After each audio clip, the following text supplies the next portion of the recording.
Қаныбек Сарыбаев қазақ әдебиетінде өзіндік із қалдырған Шәмшілер менен, Төлеген Айбергеновтер менен, Мұқағали секілді қазақтың тарландары менен арландарының ортасында жүріп, өзінің әдебиетті, өнерді, айтысты шын сүйетіндігін дәлелдеген мықты ақынның бірі. Бақытжан Алдияровтың Абадан атты өлеңінде оны ол одан сайын аша түседі.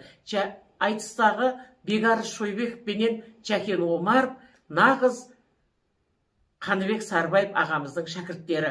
Бізге де қаншама өзінің еңбегін сіңіріп, өлеңге, өнерге, айтысқа жол сілтеді. Әселхан апаймен достығы бір төбе.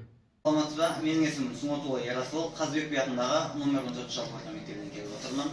10 сынып оқимын. Қаныбек Сарыбаевтың алға қойған қандай арман мақсаттары бар еді?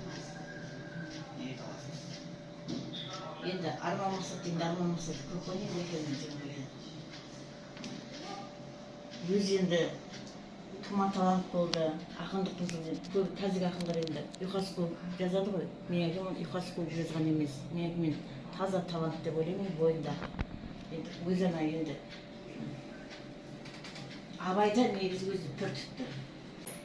Ал енді өзіңіз айтып отырсыз, әкеңіз керемет ақын болған Қаныбек Сарыбаев. Ал енді сіздің бойыңызда әкеңіз секілді керемет осындай ақындық өнер бар ма? Мен негізі мен де осындай не айтамын енді. Кезінде ұйқас көп, әкем тірі кезінде мен өлең жазуға да талпындым десем де бар.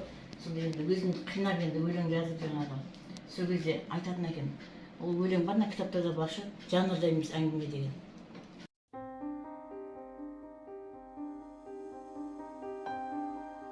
Осы уақытқа дейін алған өзінің марапаттары бұл жерде тұрған. Яғни түрлі дипломдар, алғыс хаттары,